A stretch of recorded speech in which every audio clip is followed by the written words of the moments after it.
Pues buenas tardes a todos. Seguimos con nuestra sesión iniciada el viernes pasado.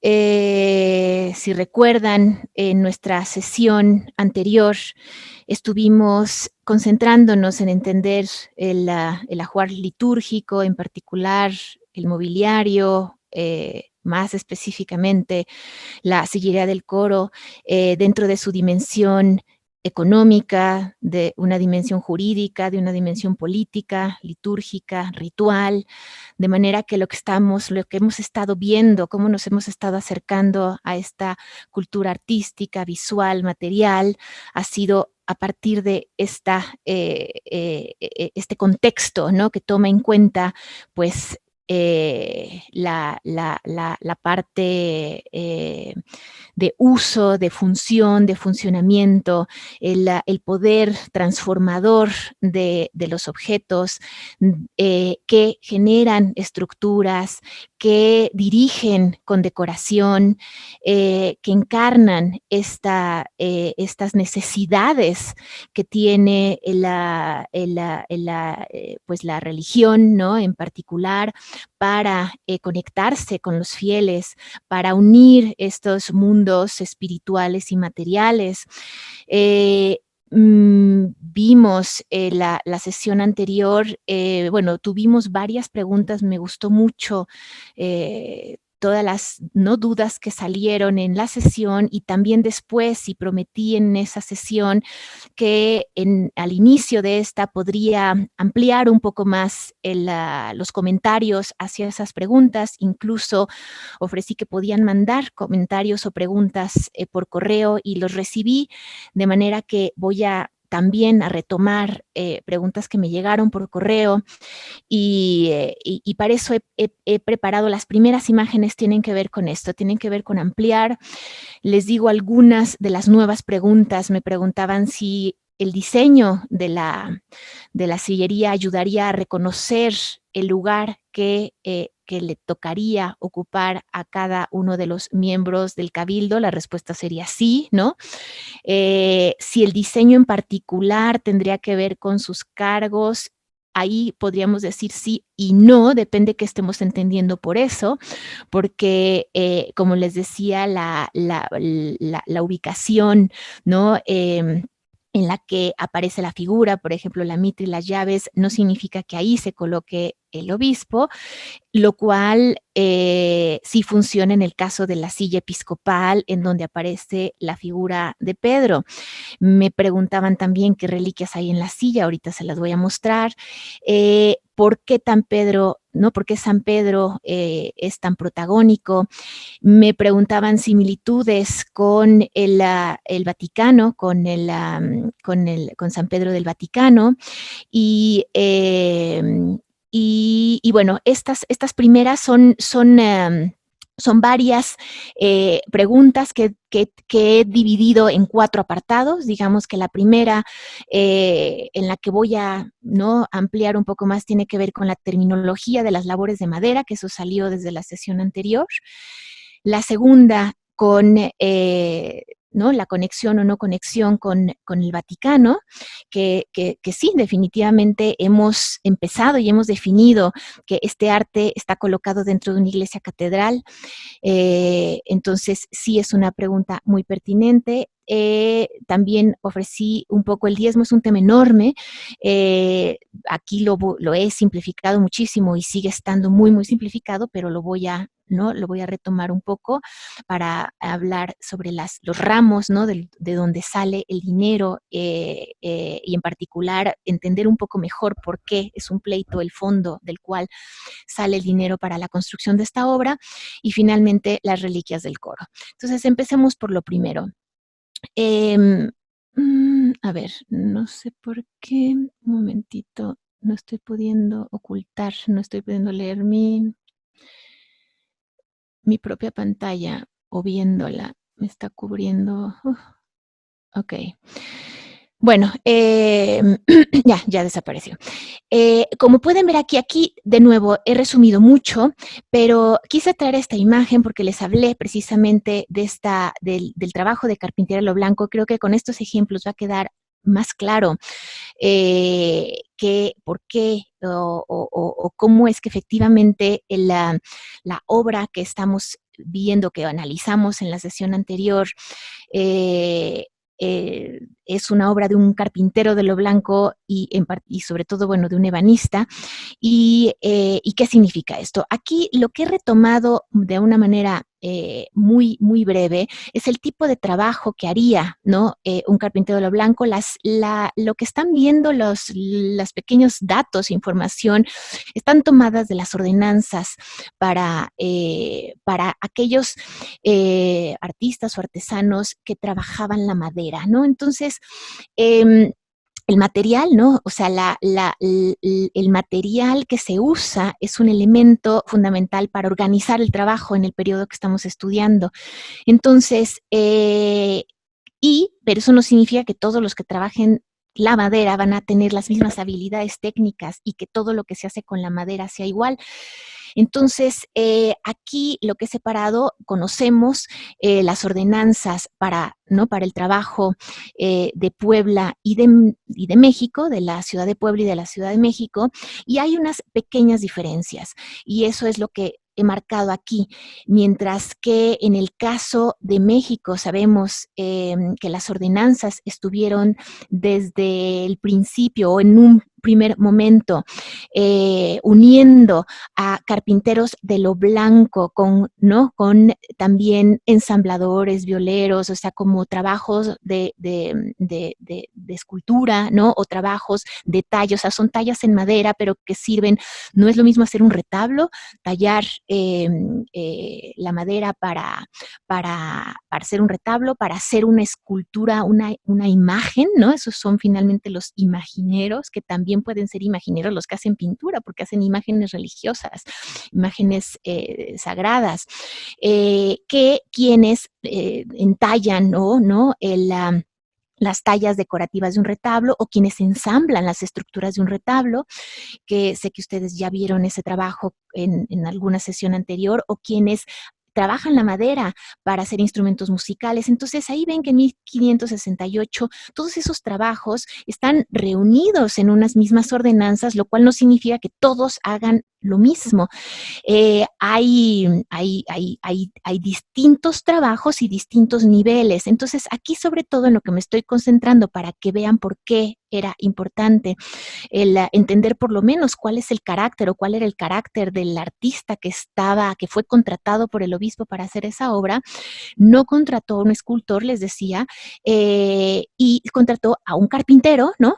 Que podríamos decir que de obra de adentro, ¿no? De obra de tienda, no de obra de afuera, y no precisamente, y justo sabemos, porque hizo 2 exámenes, que también tenía habilidades para hacer lacería, quiere decir para decorar las armaduras, las techumbres arquitectónicas y también, o sea, sí tenía esa habilidad porque era un carpintero de lo blanco y también tenía la habilidad para hacer muebles. Entonces, esas son las habilidades. Aquí estamos viendo que en el caso de México, en un primer momento, en 68, este trabajo en madera, tanto un trabajo, podríamos decir, más arquitectónico, estaban las ordenanzas unidas a artesanos que trabajaban obras, pues sí, de mobiliario o escultóricas.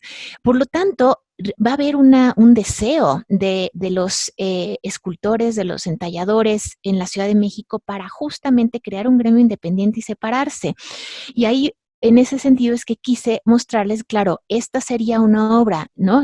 La techumbre de Tlaxcala, elaborada, tendría que haber sido elaborada por un carpintero de lo blanco, mientras que Juan de Rojas, fue pues el autor de la sillería de la Catedral de México, y ese es un trabajo escultórico muy distinto al trabajo que vimos en nuestra sesión anterior de la Catedral de Puebla. Y claro, esto que sucede en la Ciudad de México no sucede en la Ciudad de Puebla, y eso es lo que pongo un poco aparte, porque en Puebla, desde 1570 a 1800, realmente el trabajo de carpintería se unió al trabajo de albañilería, las ordenanzas unieron este trabajo más pensando en el ámbito más arquitectónico, independientemente de que fuera con cantera o con piedra o con madera, mientras que retomaron las ordenanzas de 1589 y 1703. Entonces, este deseo de separarse no es necesario en Puebla, pero a fin de cuentas son las mismas ordenanzas y claro, estas ya de 1589 y 1703 están incluyendo a ensambladores, escultores y entalladores. Entonces, ahí es en donde estaríamos, ¿no? Ese es el trabajo más propiamente de talla en madera, de retablos, ¿no? De trabajo en retablos para ensamblar, para esculpir, para tallar, ¿no? O para hacer imágenes talladas, mientras que el trabajo de carpintería es el que vimos y el que, ¿no? De ese otro, ¿no? De ese otro mundo, podríamos decir, aunque sigue siendo el mundo de la madera, de ese otro mundo es de donde estaría saliendo Pedro Muñoz, que es el artista que firmó la sillería que vimos en nuestra sesión anterior. Entonces, eso es nuestro primer, ¿no? Nuestro primer apartado. El segundo, bueno, aquí son solamente ejemplos para que vean, ¿no? Cómo, o sea, una armadura, cuando hablo de armaduras, cuando hablo de techumbres, me refiero a esto. No me refiero a la estructura arquitectónica, ¿no? Ahí por esto este es una, ¿no? Es un techumbre, una armadura de par, ¿no? De par y nudillo. Y después estas armaduras se decoran. Entonces aquí justamente lo que estamos viendo, entonces claro, había quien se podía examinar simplemente para saber hacer la armadura y no forzosamente para decorar la armadura. Entonces, en San Francisco estamos viendo que hay un trabajo de crear la armadura, de hacer la estructura y después de decorarla con una lacería que tiene una función estructural. Eso es lo que sucede en San Francisco.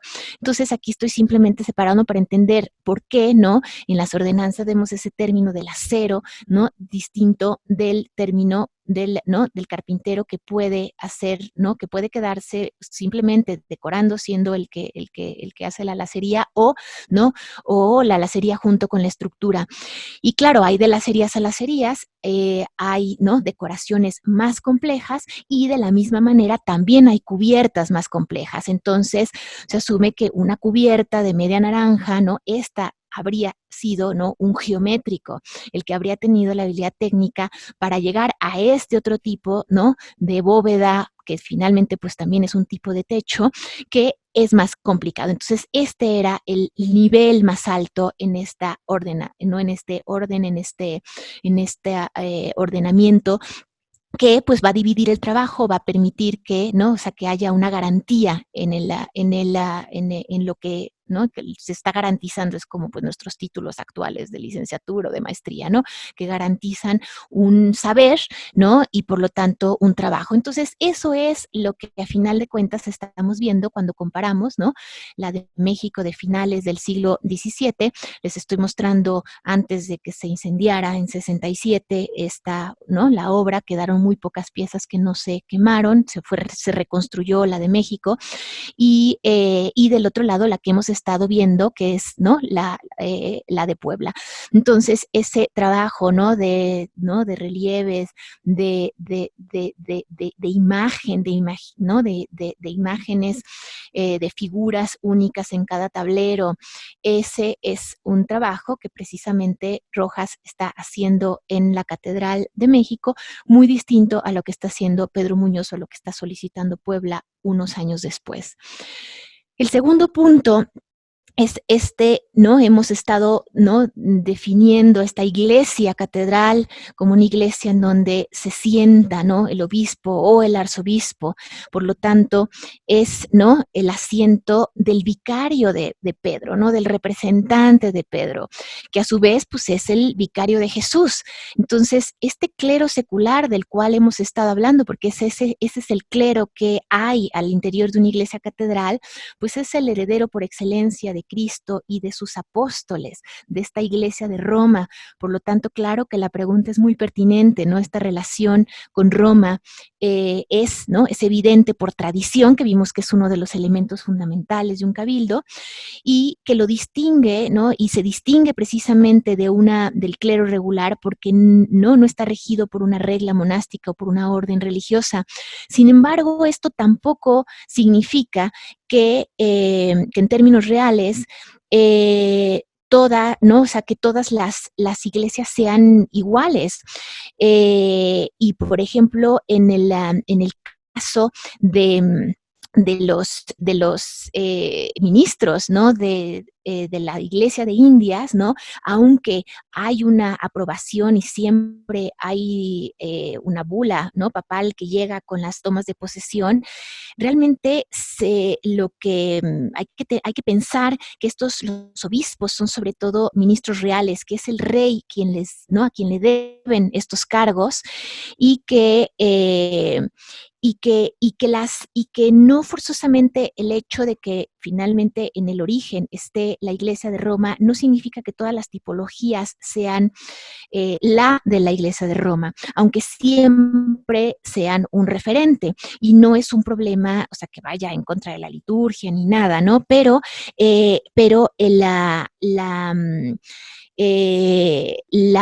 referencia a Roma, vamos a verla ahorita en un momento más, incluso se hizo en el siglo XVII en un pleito que suele recordarse cuando se desea reconstruir, cuando se vuelve a reconstruir la sillera del coro después del incendio de la Catedral de México, se va a ese pleito porque precisamente en el siglo XVII se quiere transformar el interior de la Catedral de México de una manera que se asemeje más a la Iglesia de Roma. Pero si se fijan ya de entrada, ¿quién está en en esta planta del Vaticano de 1694, podemos ver que está el altar mayor, ¿no? Bajo el templete, ¿no? Esto era una tradición medieval de cubrir el altar mayor que está retomándose a principios del siglo XVII con Bernini y con Urbano VIII, para colocar el altar mayor con este baldaquino permanente, y se está colocando en el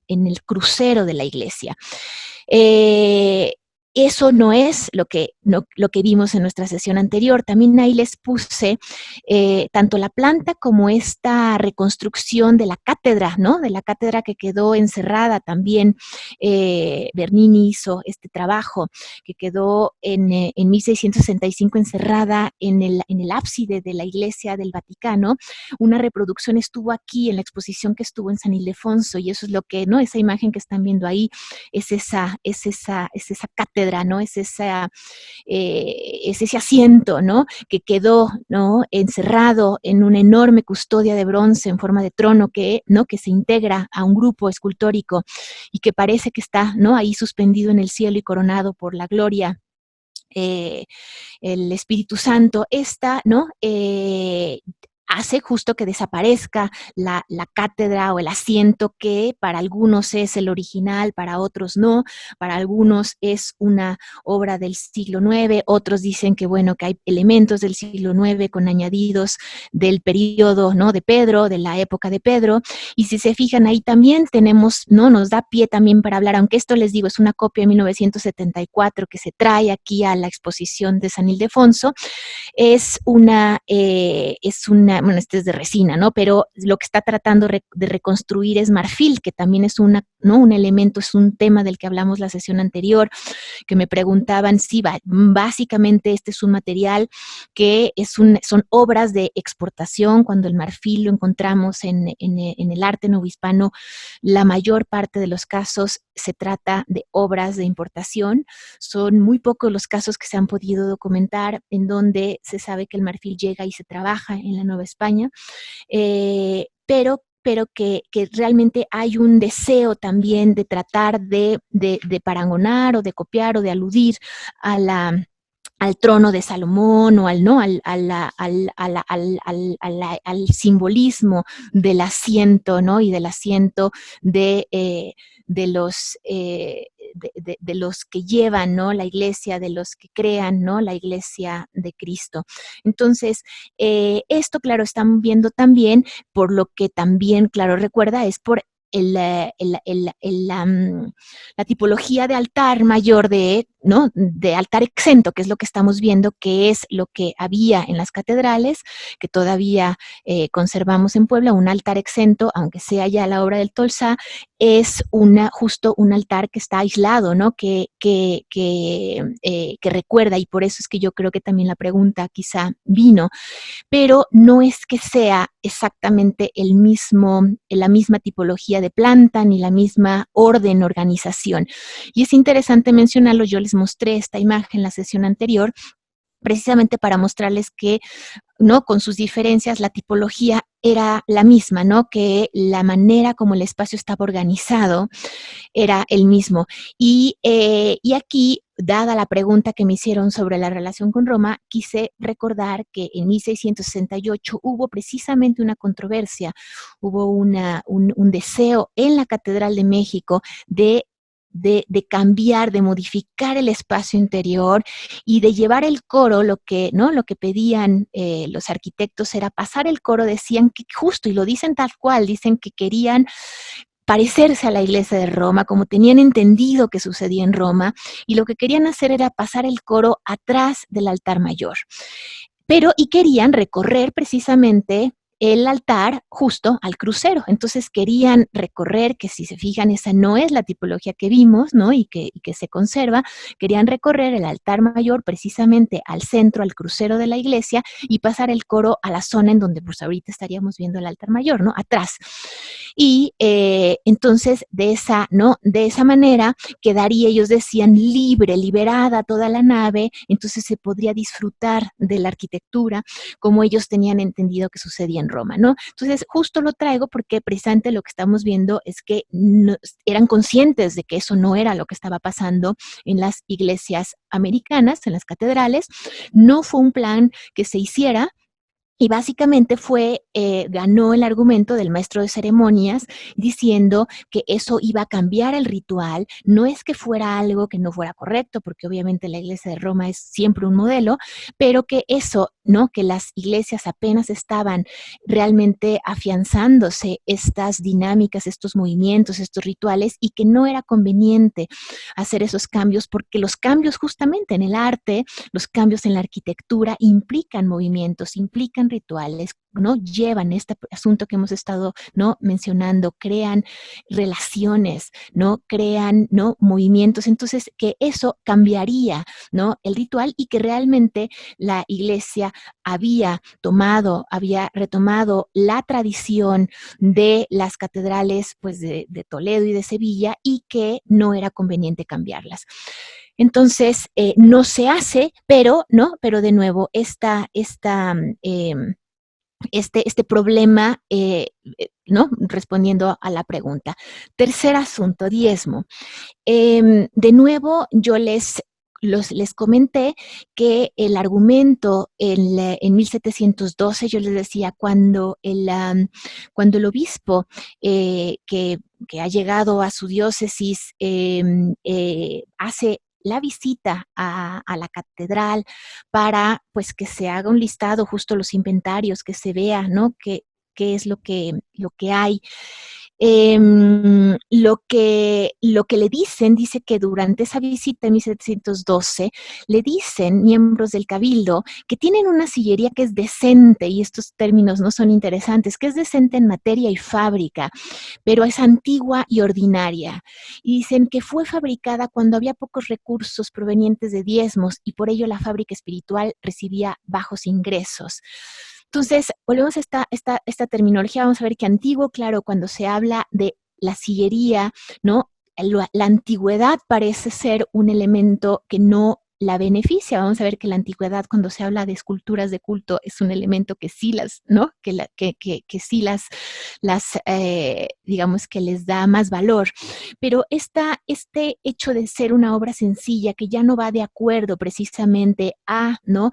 a la capacidad económica que ahora tiene el cabildo, hay que recordar que, por ejemplo, claro, lo que les decía la sesión anterior, o sea, que recoger esta cantidad variaba de una diócesis a otra. Entonces, en algunas ocasiones, por ejemplo, en el siglo XVI, ofrecer una prebenda a un maestro de capilla era una forma. No, eso no era nada usual, pero era una forma de tratar de mantenerlo en esa diócesis y que no se fuera a otra. Claro, a veces era preferible ser un prebendado, un capitular en una iglesia con unos ingresos mayores que ser el obispo en otra que tenían unos ingresos menores. Hay que ver el momento, ¿no?, que uno se encuentra estudiando y la zona geográfica. Entonces, les comentaba que, claro, que una cuarta, si uno lo divide, generalmente esto se presenta con, ¿no?, con la imagen de un pastel, ¿no? Si uno divide ese pastel, primero se divide en una mitad y en dos cuartos. Uno va para el cabildo, otro va para el obispo y la otra mitad se divide en 9 partes. Entonces estos son los novenos, de los cuales pues 2 novenos le correspondían al rey y que eran los que dejaba en las Indias precisamente para la fábrica de las iglesias. Por eso se habla, ¿no?, de la fábrica material, mientras que el resto pues iba para pagar salarios de capilla, el hospital o la fábrica espiritual, que era pues generalmente una de las ramas más gastados, era de donde salían muchísimos gastos. Entonces, justo en la ascensión anterior, lo que veíamos o no, lo que dice la documentación es que para la fábrica espiritual sí se necesitaba pedirle al obispo autorización, ¿no? De ese gasto, de ahí debería de haber salido el gasto de la sillería, y de hecho en el inventario de 1723 dice que de ahí salió el gasto para la sillería. Y el cabildo, pues, quiere iniciar esa obra de los fondos de la material, y por eso es que, claro, el virrey, como representante del rey, puede, ¿no?, como ellos están intentando, pues que se haga una excepción y que les permita usar de esos fondos. Pero realmente lo que hubiera, ¿no?, el pleito lo que deja ver es que lo que era usual, ¿no?, que eso era inusual, y que lo que era usual es que hubiera salido de la fábrica espiritual, mientras que otra cosa es que la obra arquitectónica saliera de la material. Entonces, esto nos lleva finalmente al último punto, que es la silla, ¿no? ¿Qué es lo que hay, ¿no? ¿Qué reliquias hay en la silla? Y ya que esto es una particularidad, lo quise dejar para el final, las reliquias, porque esto a pesar de que tenemos, claro, obviamente la figura de Pedro como vicario de Cristo y el obispo como vicario de Pedro, pues es la figura que generalmente más aparece en una silla destinada para un prelado, para un obispo. Lo que es extraño, lo que no es tan común, y por eso es interesante la silla de Puebla, y por eso quise recordar ese modelo, ¿no? Ese modelo de iglesia catedral, de la iglesia, de la importancia del asiento, de la importancia, ¿no?, de la reliquia, incluso del asiento como reliquia en el Vaticano, y separarlo también del altar mayor, que no es lo mismo, porque realmente lo que encontramos en Puebla es una silla relicario coral, o sea, es una cosa inusual, es una manifestación pues distinta, original, que tampoco, lo que es curioso también es que tampoco es una novedad de la última sillería, no es una novedad del siglo XVIII, es algo que ya estaba sucediendo desde el siglo XVII y algunas de estas reliquias están siendo retomadas. O sea, sabemos que el anterior también ya usaba la silla relicaria, o sea, la silla del obispo del coro, como un relicario, ¿no? Y que esta enorme silla, es asiento y también es un relicario. Y que en ¿no? Esta particularidad, ¿no? Aquí le estamos viendo, esto sí es difícil ¿no? Que se muestre abierto, pero esta es actualmente, bueno, en la última ocasión en la que tuve acceso, y de esas digamos así, estamos aludiendo, estamos frente a una manifestación que nos habla del asiento del representante de Pedro, que habla del sentido corporal de la iglesia, de su origen martirial, de la tradición, tanto universal como local, ¿no? O sea, todo eso está, ¿no? Confluyendo en estas obras. Y cuando vemos las piezas que tiene, ¿no? Y que sobre todo me estoy concentrando, verán que no voy a centrarme en el Agnus de la izquierda porque ese no aparece en los inventarios, ese debió de haberse colocado en algún otro momento, pero los que sí se registran en los inventarios como colocados en el coro, ya sea en el siglo XVII o en el siglo XVIII, son los que a continuación voy a ir anotando, ¿no? Esta es una cera del pontificado, una cera de Agnus del pontificado de Paulo V, y del otro lado la vamos a ver, ¿no? Se unió a otra reliquia que vamos a ver más adelante, hecha, ¿no? O una reliquia, otro tipo de reliquia. Vamos a ver que también estas, ¿no? Aunque son sacramentales, las ceras están mencionadas o están tratadas como reliquias. Aquí también lo mismo sucede cuando se habla de ellas en el ochavo, pero que se aluden y se mencionan como reliquias. Este es otra reliquia, es un fragmento de la cruz de Cristo, en una cruz de plata que aparece mencionada en 1700, hacia 1780, o sea, aparece mencionada en la obra de Echeverría y Beitia. Este es otro Agnus, en donde aparecen arrodillados los papas Paulo IV y Pío V, y esta es una donación que se hace en 1632, y lo sabemos porque atrás de la obra aparece toda esta historia, la historia de esta pieza, cómo es que llega. Y finalmente, esto que era la pregunta que también tenía quien me hizo, ¿no? La pregunta por correo, efectivamente también había un fragmento de la cruz de Pedro, ¿no? O sea, que es esta cruz, ¿no? Este pequeño crucifijo, ¿no? Este otro tipo, ¿no? Estamos viendo distintos tipos de relicarios. Este es el otro lado del mismo relicario de la cera del pontificado de Paulo V, ¿no? Que aparece mencionada, y si se fijan es otro tipo de reliquia. Esta es una piedra de mina de plata en donde se figura, ¿no? Una virgen, y eso es ¿no? Una dolorosa, y ese es otro tipo, ¿no? de reliquia que también que menciona Echeverría y Beitia, que estaba colocada en el coro. Y esta, ¿no? Es un acercamiento a esta cera que tiene la historia atrás, ¿no? Y que por eso sabemos, además de que aparece mencionada en los inventarios, también sabemos ¿no? Como toda la historia. Y entonces, claro, al final volvemos, ¿no? A esta particularidad, ¿no? A llevar el problema desde, ¿no? Desde la tradición, desde los modelos forzosamente universales, la Iglesia de Roma, pero también, ¿no? La particularidad de las Indias, ¿no? Como virreinato, en donde el rey, ¿no? Es el que va a estar nombrando a los ministros de la Iglesia, y al mismo tiempo el carácter o llegar a la dimensión local, como esta silla relicario que no tiene, no hay, no es lo común, no fue lo común. Y con esto pasamos ya propiamente al segundo gran tema, que sería llevar, ¿no?, el problema ahora al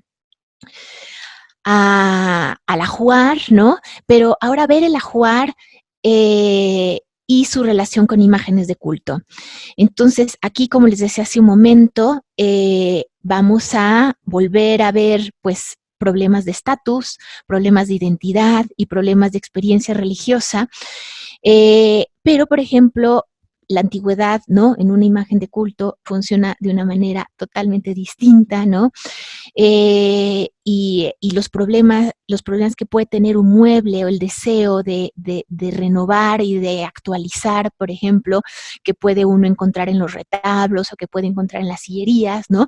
Es distinto cuando uno se refiere a las imágenes, ¿no? Entonces, estos objetos que rodean la imagen, hay un valor en mantener, ¿no? Que mantener la original. Entonces, ¿qué papel, no, va a tener, así como vimos ahorita, no, reliquias rodeadas, no, de plata? Ahora vamos a ver, no, esculturas y solo las de mayor culto, ¿no?, rodeadas de tejidos. Y de nuevo volvemos, recordemos que es algo muy reciente pensar en las artes suntuarias como una arte, pues, ¿no?, entre comillas, menor, porque en realidad estos son los objetos que en el periodo que estamos estudiando eran más lujosos y más caros, y entonces por eso es que los inventarios colocan a la platería y a los tejidos, a los ornamentos en primer lugar, ¿no?, la vestimenta con la que se van a vestir los altares, con la que se van a vestir los prelados, y también los ajuares que van recogiendo o que van acumulando las grandes imágenes de culto, que no son todas las imágenes que se producen o que están en las iglesias catedrales. Estas imágenes, lo más común es que no van a ser imágenes, incluso visibles. Entonces, tenemos también que los tejidos van a cumplir también un papel fundamental en la necesidad también que tiene el arte religioso de ir mostrando y velando al mismo tiempo, ¿no? De ir revelando el misterio, pero de una forma dosificada. Entonces, esta es una pintura ¿no?, que está mostrando además un poco ad hoc con la situación que vivimos ahora, porque esta es una procesión que se hace en 1727 porque la Ciudad de México está sufriendo una epidemia de sarampión y entonces se decide, entre, ¿no?, otras cosas, sacar en procesión a la Virgen de Loreto de su lugar, ¿no? Ella estaba en la iglesia de San Gregorio, de los jesuitas, y entonces había ido a la catedral y este es el proceso, este es el regreso, ¿no? Y vemos cómo justamente a través de tejidos, a través de, ¿no?, de telas, se está de entrada pues adornando el camino, adornando el escenario, adornando, ¿no?, dignificando las casas con estas, ¿no?, telas colgadas. Al mismo tiempo, así distinguimos al cabildo, ¿no?, con sus sobrepellices, ¿no?, con el prelado atrás. Así distinguimos aquí, ¿no?, en el centro. Yo les decía, no está hasta adelante, está, ¿no?, colocada, ¿no?, de nuevo por honor, así como vimos que se cubre, ¿no?, que se cubre el altar mayor aquí, ella cubierta con el palio, ¿no?, llevada, ¿no?, en andas. La Virgen, una Virgen traída, ¿no?, una copia de la Virgen que, que se bueno, que se dice, ¿no?, fue, ¿no?, la original, obviamente, de Loreto. Su historia es que es una escultura que San Lucas, ¿no?, la hizo, y que después hubo un traslado milagroso de la casa, ¿no?, y de la Virgen ¿no?, a Loreto. Entonces, con los jesuitas se manda en 1675 a copiar, ¿no? Y se traen manos y rostro de esta Virgen, ¿no? Es de copias de manos y rostros, y eso llega a San Gregorio.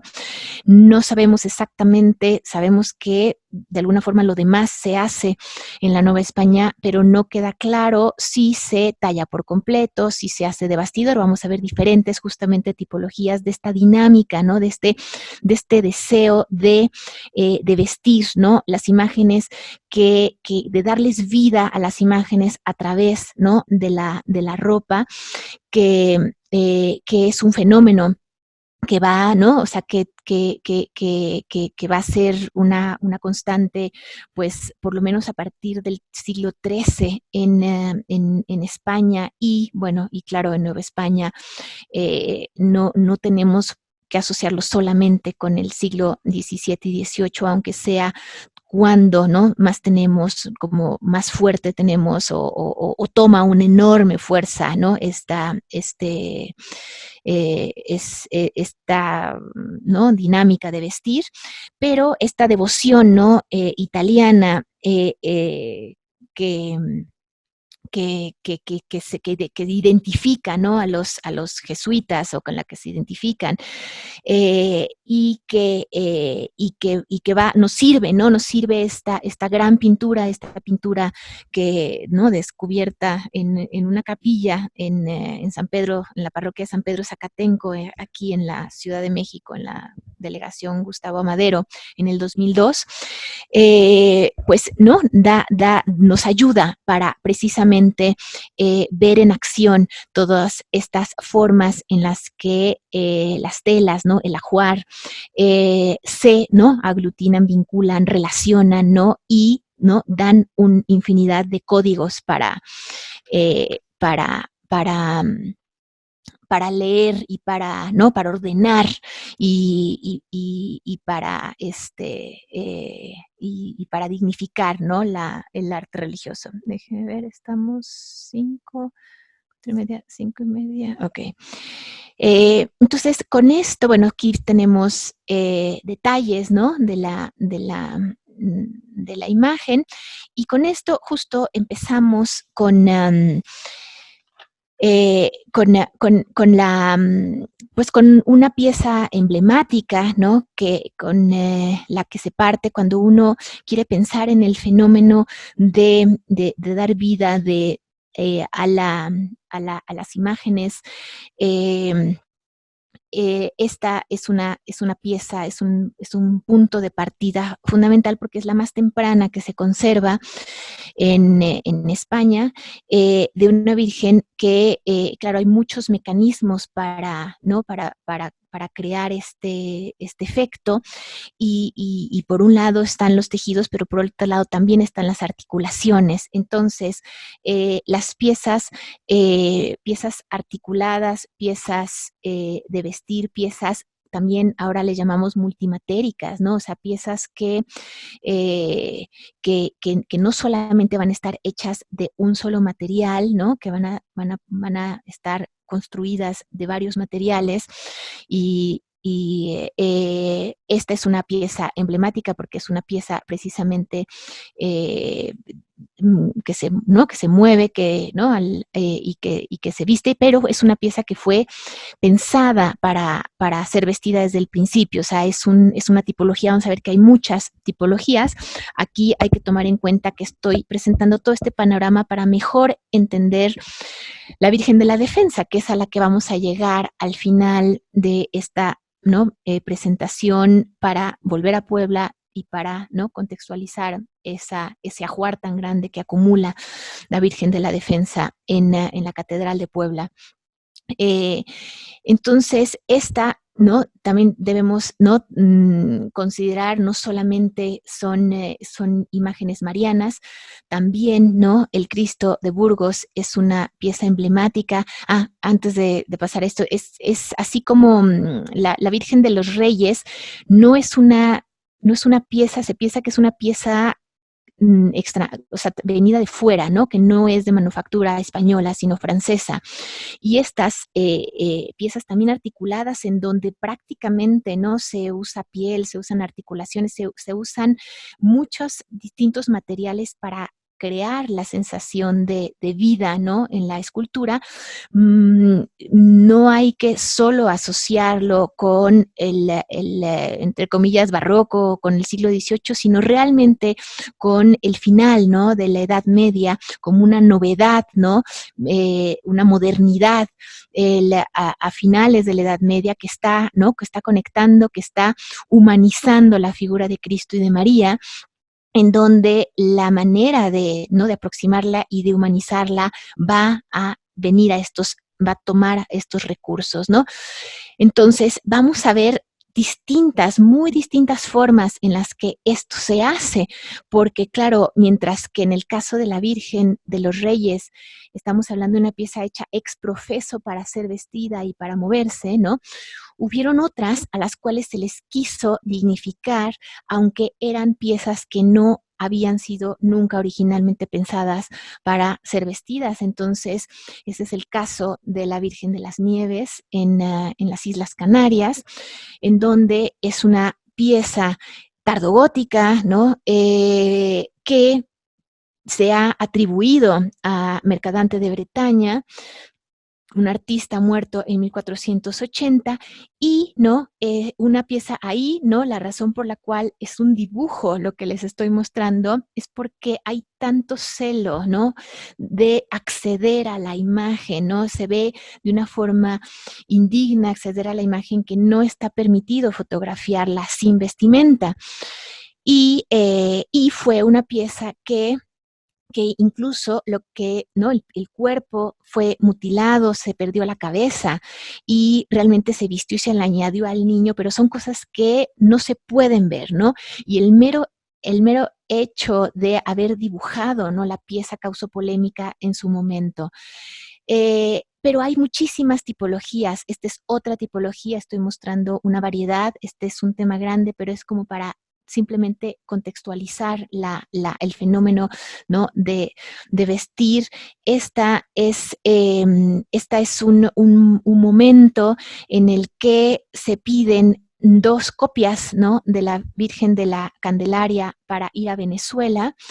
Y lo que estamos viendo del lado izquierdo es que la copia que se hace hacia 1700 sí está copiando la imagen, podríamos decir, original. Esta imagen original se perdió, hubo un aluvión que se llevó la imagen y llegó al mar, y realmente la imagen original no la conocemos, pero se conoce muy bien la descripción de esta imagen, y hay retratos también. Entonces sabemos que esta era, ¿no? Esta es muy parecida a la pieza como era, pero claro, en el momento en el que esto se pide, esa pieza no se veía, esa pieza estaba cubierta por vestimentas, mientras que otra de las copias que se hacen para otro sitio en Venezuela, se opta por, ¿no? O sea, por hacer otra cosa totalmente distinta, ¿no? Una virgen en donde es un tipo, podríamos decir, de candelero, un tipo de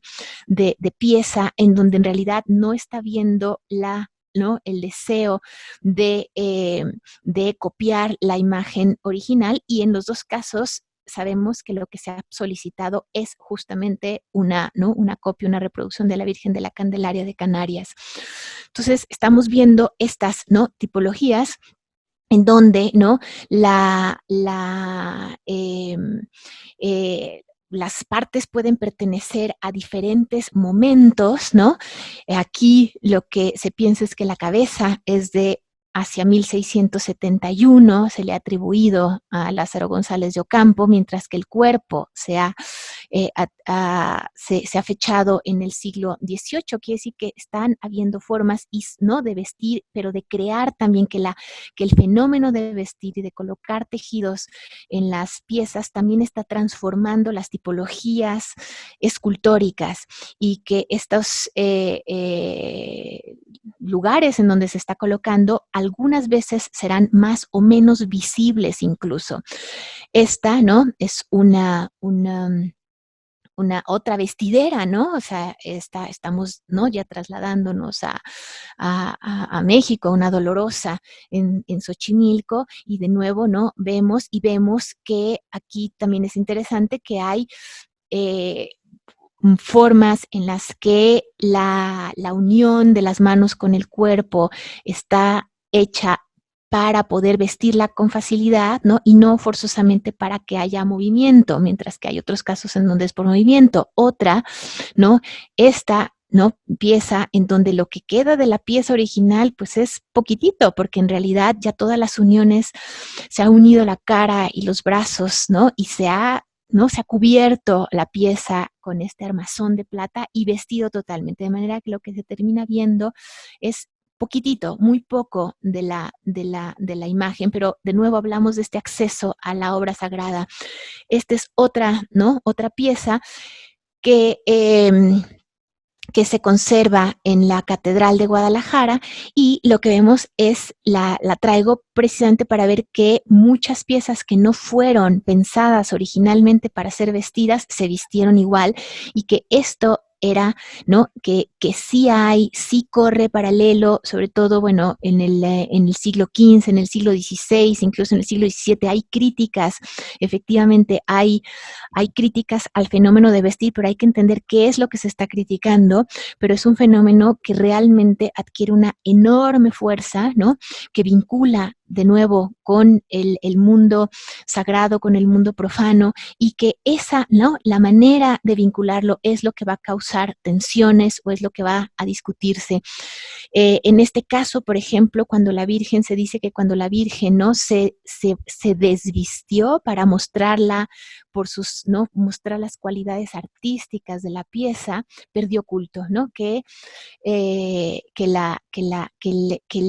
esplendor que le daba, o la imagen que se creaba, porque si se fijan cambian muchísimo las vírgenes vestidas y las vírgenes desvestidas, y hay un gran celo ¿no? De incluso ocultar lo que hay adentro, y eso es, ¿no? Una constante también, pero que esta pierde, ¿no? Pierde culto cuando se le desviste.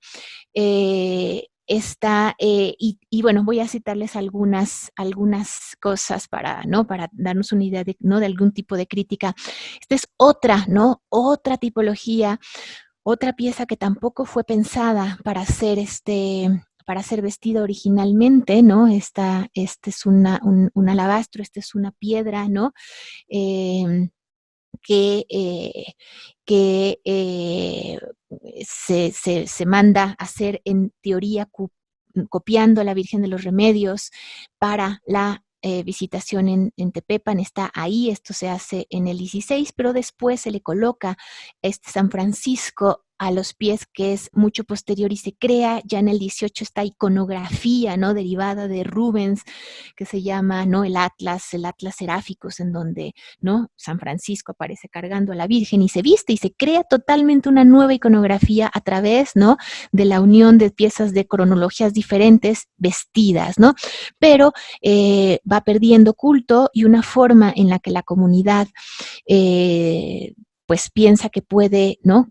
Volver a traer a la gente es precisamente desvistiéndola, contrario a lo que vimos en la Virgen de la Rosa de Guadalajara. Aquí se ve al revés, es a través de desvestirle, de mostrar la artisticidad o el trabajo de la talla y la antigüedad, porque esta es una pieza que se asocia con Pedro de Gante, ¿no? Que se dice que él la mandó hacer.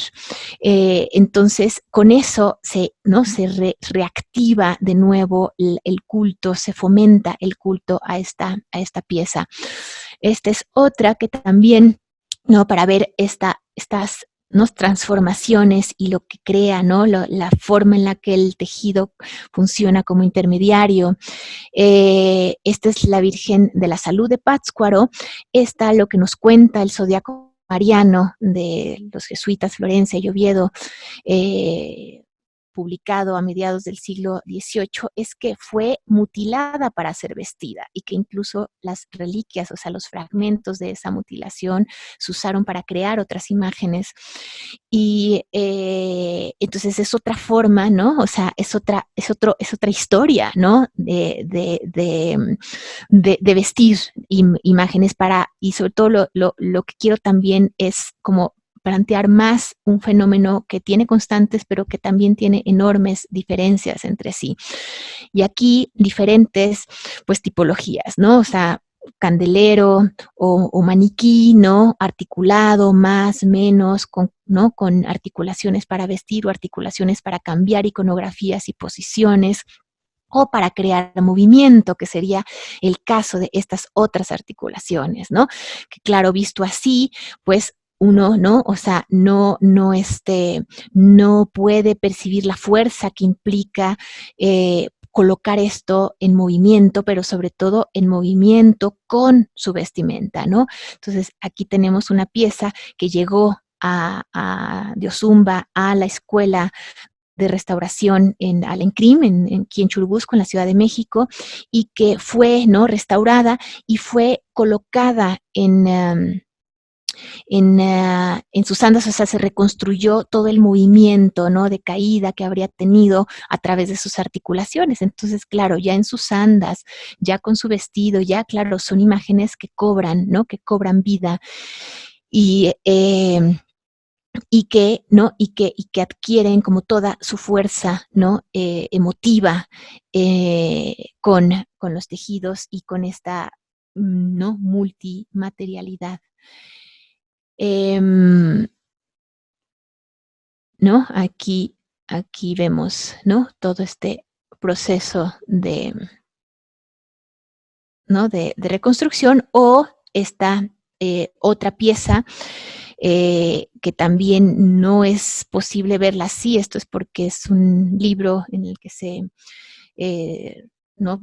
que habla de su restauración, entonces se tomó, pero es una pieza, esta es la Virgen de Zapopan, es una escultura de caña, de maíz, pequeñita, y está encapsulada, ¿no? En un vaso de plata.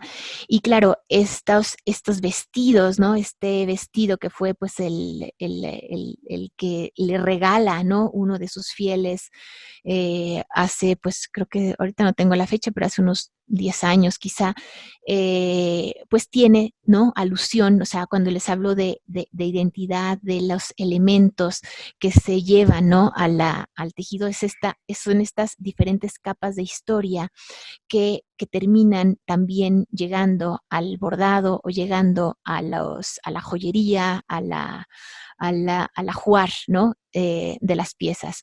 Y, o de nuevo, pues otras tipologías, ¿no? De piezas que son ya representadas como se verían, ¿no? Esta es la famosa, ¿no? Virgen del Rosario de la Iglesia de Santo Domingo de México, pero claro, esta es una copia que está en el coro de Santo Domingo, en donde lo que vemos es la pieza retratada como se vería vestida, ¿no?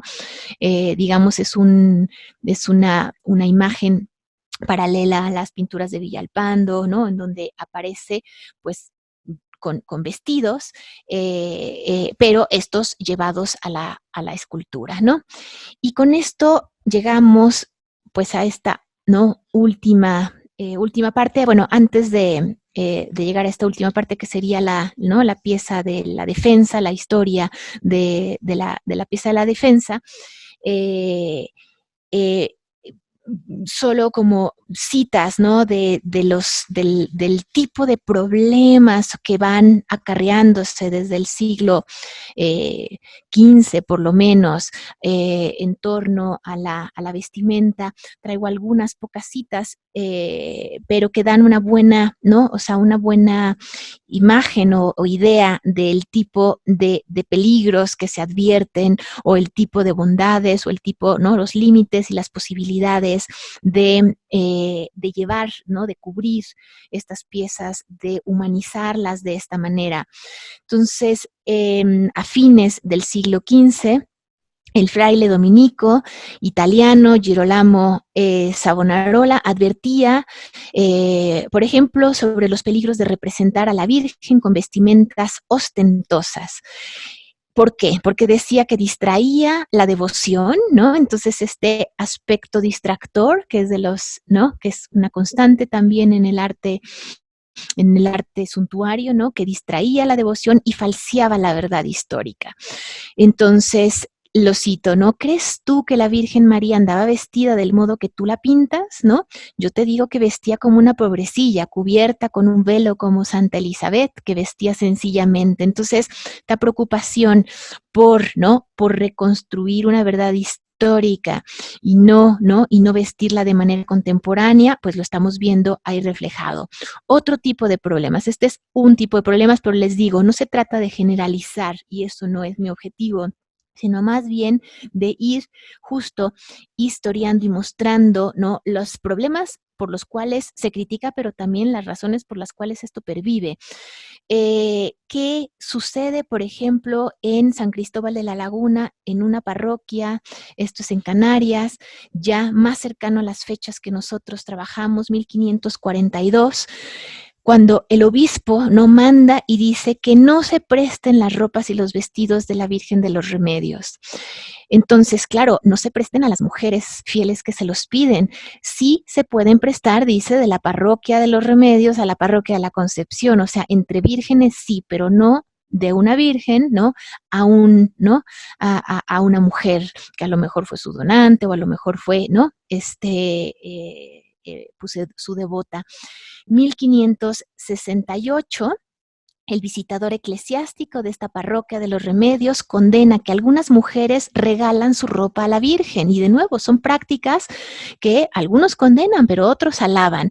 Dice, en cambio, ¿qué es lo que él dice? Que se vendan las ropas y con ese dinero se le compre a la Virgen su ropa, ¿no? Que ella tenga su ropa única. Y de nuevo volvemos porque a lo que vamos a llegar después es a esa manera de crear identidad y crear piezas únicas, que es, ¿no? A lo que va a llegar el ajuar. Entonces, que se vendan, que en el dinero se compre otra cosa a la Virgen, pues no le parece justo, dice, no me parece justo que esos tejidos que han sido sudados después se le pongan a la imagen. Y en sentido inverso, tampoco estuvo de acuerdo en que se pidieran prestadas ropas para este simulacro sagrado y que éstas después regresaran a sus dueñas. Entonces es, ¿no? Si la Virgen no tiene sus ropas, no vamos a pedir prestado y después regresar las ropas. Eso es una, ¿no? Una forma. Otros matices más allá del efecto distractor, de lo, ¿no? De lo histórico. También vemos el problema y otra manera de ver esta falta de dignidad, ¿no?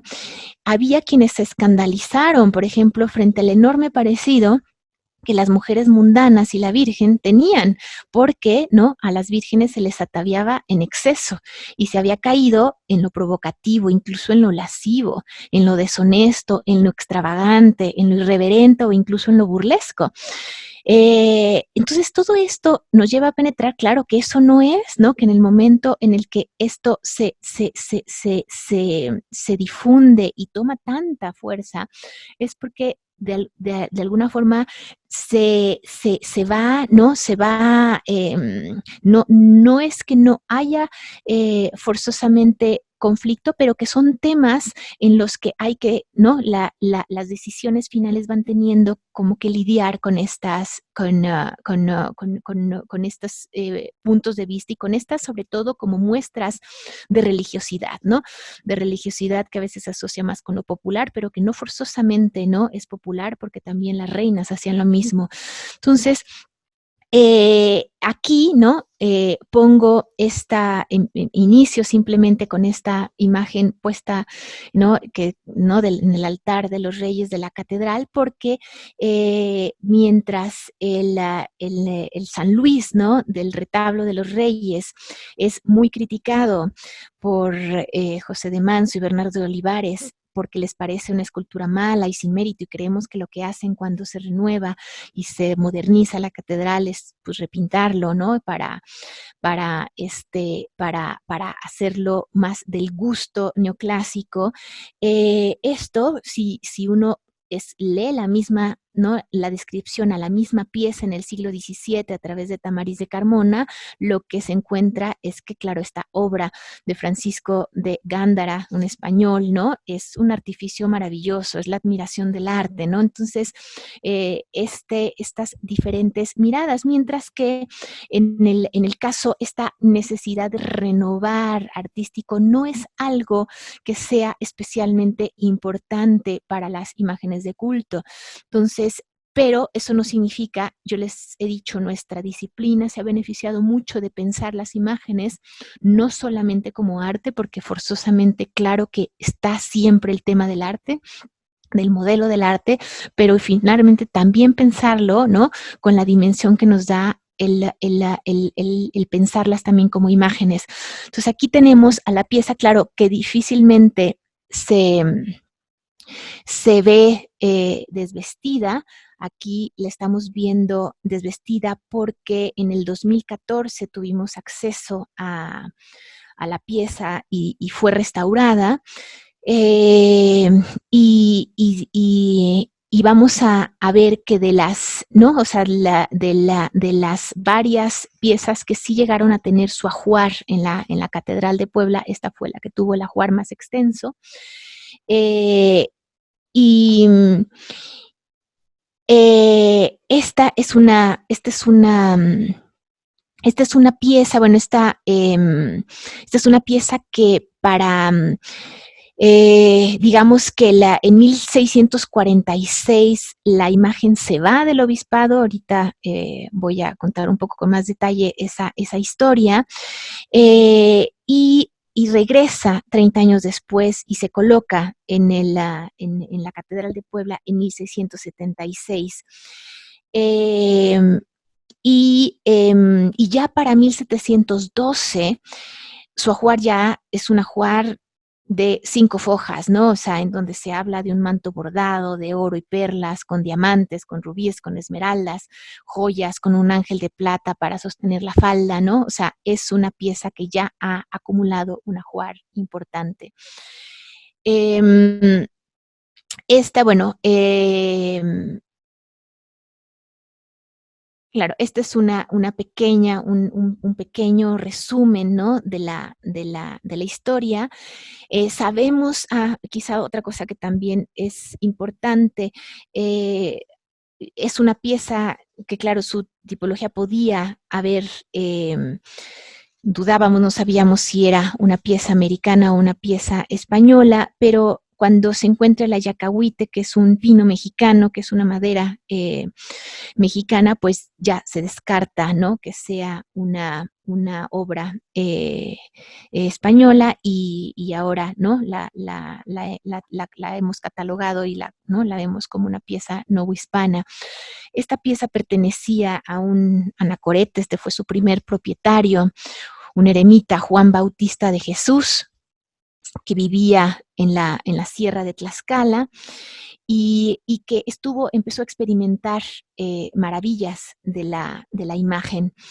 La imagen, ¿no? Nos cuenta, él escribe la propia historia de esta pieza y dice que la imagen se movía para ir a defender a los fieles y a los animales y recibía de las aves sus cantos y cuando describe esta imagen en movimiento, la describe entre nubes y resplandeciente, cuando describe cómo es que esta imagen destruye o derrota al demonio, lo describe con una figura negra, fea, ¿no?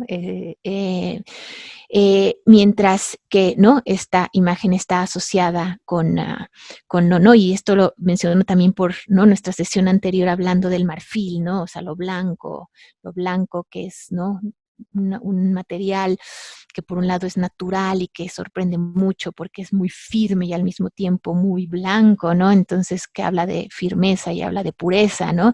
Y que tiene como una serie de capacidades simbólicas y que va a suceder, ¿no? Que va a ser el marfil, vamos a tener también el tecali, como estos, ¿no? Materiales naturales que son muy apropiados para crear, ¿no? Metáforas artísticas y metáforas, ¿no? Religiosas.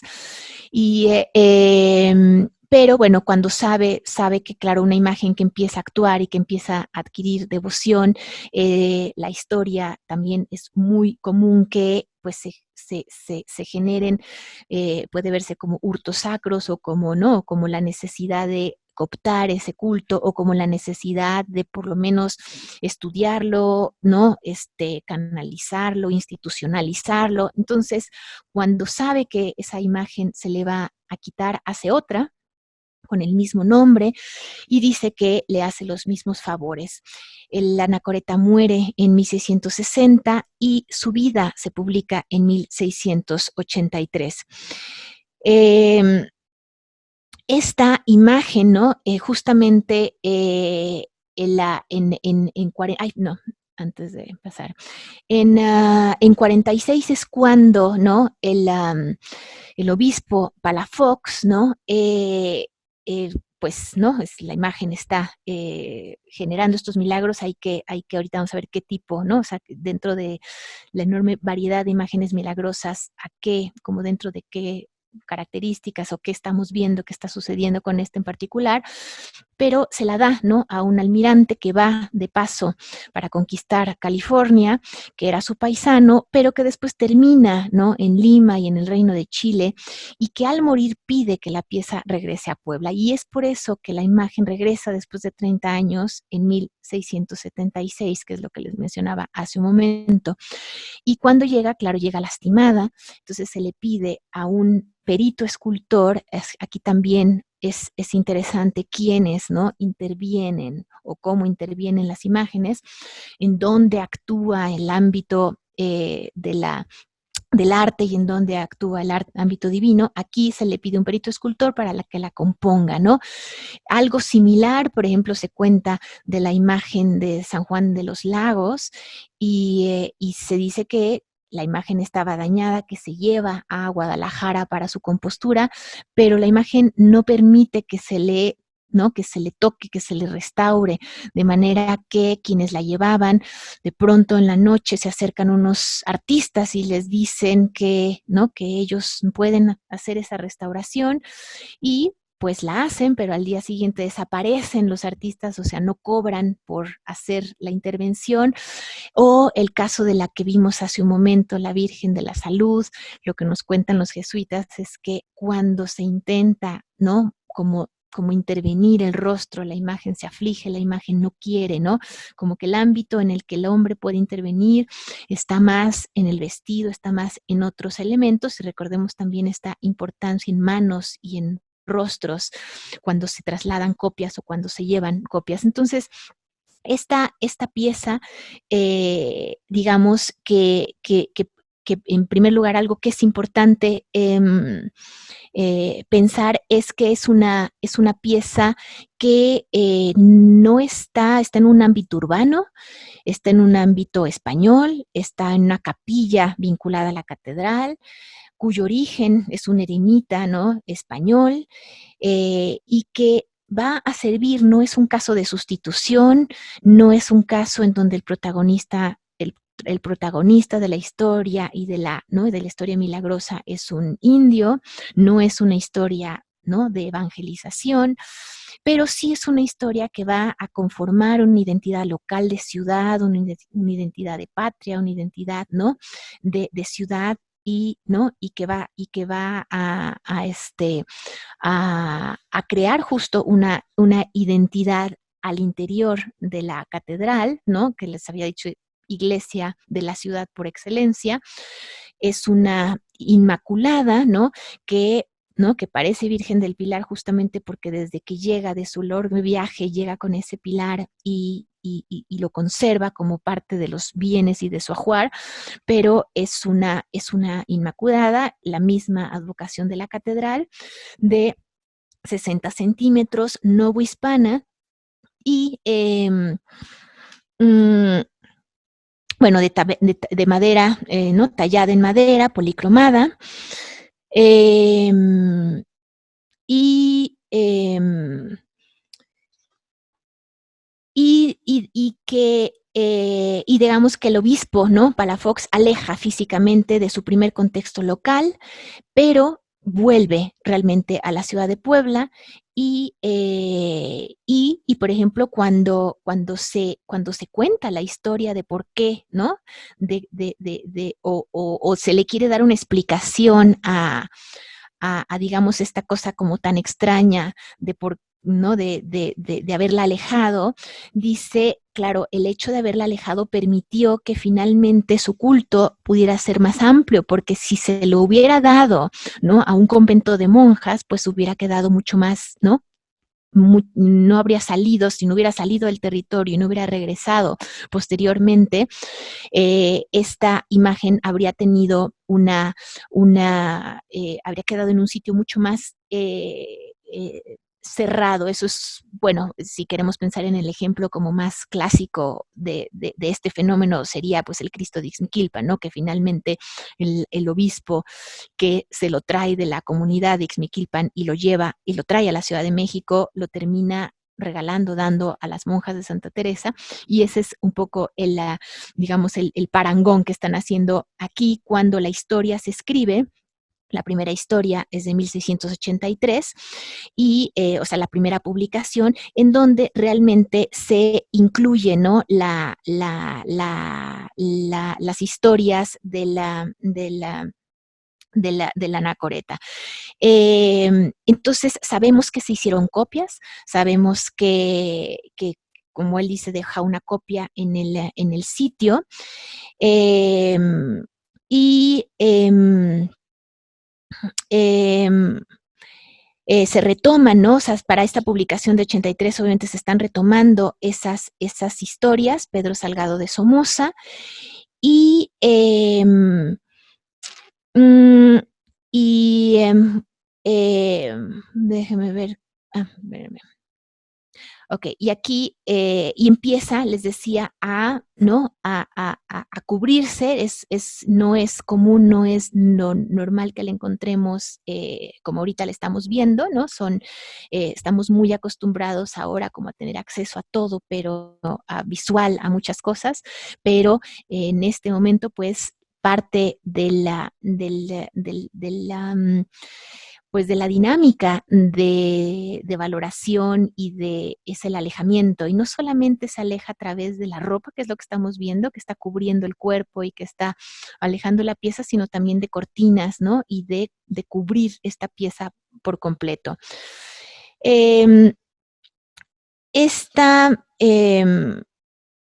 Bueno, tengo aquí algunas, ¿no? Mm, datos, pero a lo que quiero llegar es ya propiamente a la unión, ¿no? De la pieza con su ajuar. La imagen va recibiendo diferentes vestidos y revisando, ¿no? Pues los inventarios que se van haciendo a partir de 1712, porque es el primer inventario que ya menciona, ¿no? La vestimenta. Claro, lo que vemos es que hay aunque la imagen está totalmente tallada, se le hace túnica, ¿no? Se le hace vestido, manguillo, se hablan, ¿no? De sus mangas, de un zapato, si se fijan ahí, ¿no? Se le ve un zapato, un manto, un tabernáculo y una cortina, ¿no? O sea que todo esto era parte de la manera como la pieza se mostraba y se ocultaba. Pero en 1776 se le hace un nuevo manto, y es ese nuevo manto el que estamos viendo en los lienzos, en estas pinturas que estoy mostrando, tanto del Museo del Virreinato como el de Tonalá en Jalisco. No les he mostrado el de Tonalá. Es este manto, ¿no? Que debió, pues, de haber sido, ¿no? Célebre al grado de empezar a trasladar, si se fijan tanto en el virreinato, la utilidad también de estas piezas es que la muestra con estos contextos de cómo estaba colocada en su altar. Entonces, aquí la vemos ¿no? una copia de la imagen también en su contexto, pero en otro sitio, hay otra también en Oaxaca, ¿no? Y realmente viendo, ¿no? Este uso de la perla para ir, ¿no? bordando heces, es como se describe el manto, el vestido, el de 1776, ¿no? Y es lo que hace que unamos. Entonces, las pinturas, ¿no? Que vinculemos estas pinturas, que tampoco son pinturas que estén fechadas, ¿no? Con ese momento de esplendor de esta, ¿no? pieza en particular escultórica. Y finalmente, el otro aspecto que también es importante y que queda un poco abierto ¿no? a poder encontrar más elementos son las copias. Ya habíamos hablado que la anacoreta dice en el momento en el que ve que la pieza va a salir, que va a irse, que que manda a hacer otra copia, ¿no? También sabemos, y esto es algo bastante común, que las piezas de culto tenían a sus enfermeras, tenían a sus peregrinas, ¿no? O sea, copias de ellas que viajaban para recoger limosnas o, ¿no? Y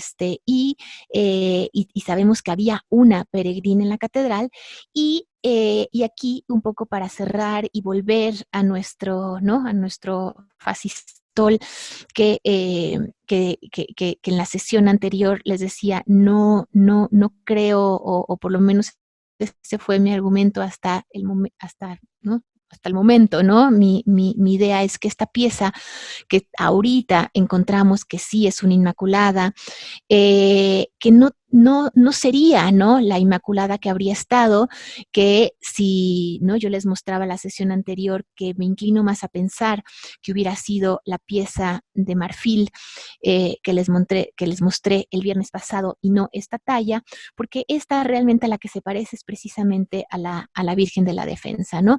Y que esta, aunque obviamente no es una copia idéntica, y el tema de la copia es un tema también enorme, ¿no? Tanto en pintura como en escultura, y no vamos a ahondar en ese problema, pero lo que sí parece es que esta parece más bien justo ser una copia de la defensa y que no haría tanto sentido en el fascistol como en todo caso la Inmaculada de marfil que, que, que, que les mostré y que, ¿no? y que sería quizá la que estaba y la que coronaba en lugar del San Juan Nepomuceno que encontramos actualmente. Entonces, esta sería eh, la candidata como, ¿no? como copia, como peregrino, como copia de la Virgen de la Defensa, y con esto, ¿no? terminaría con este recorrido por pues el problema, igual me puedo quedar en la anterior, eh, este, que hemos hecho en torno a la Catedral de Puebla, a su, ¿no? A su,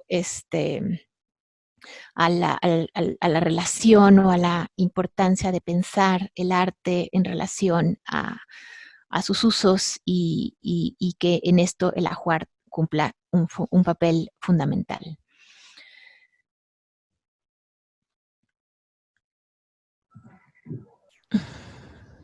Muchas gracias, Patti. Si te parece bien, podemos solicitar las preguntas por el chat.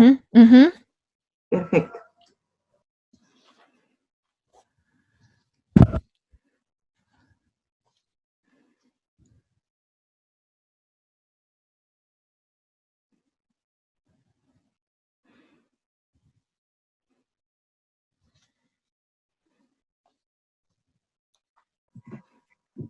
Tenemos la primera pregunta de Gaby Torres.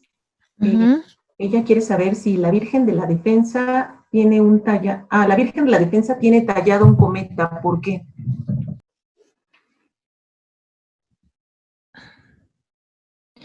Bueno, no pensaría que tiene tallado un cometa, ¿no? O sea, quizá lo que está viendo pues es un motivo de ¿no? De la decoración de la policromía, quizá una flor, ¿no? O sea, pero no sería un cometa.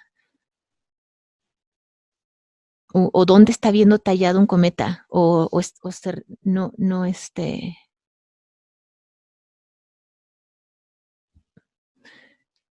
o se refiere a la luna, no sé, no vería Estamos consultando para que ujú, ujú. nos indique.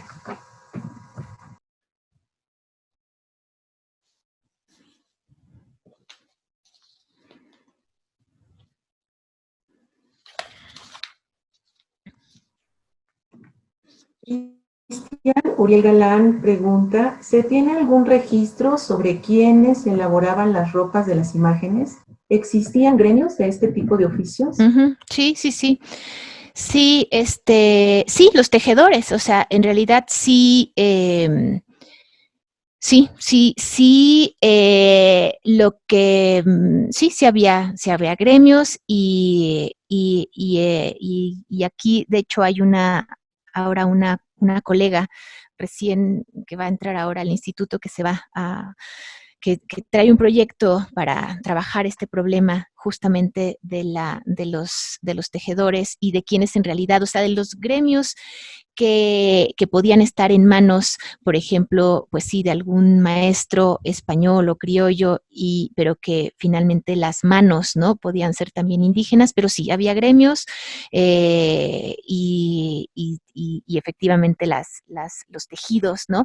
Pueden en algunas ocasiones pueden ser, o sea, también hay una gran circulación de tejidos comprados, o sea, lo que sí hay, no sí, sí hay labores hechas localmente y también hay una gran circulación de tejidos que están circulando de importación. Eso también hay que tomarlo en cuenta.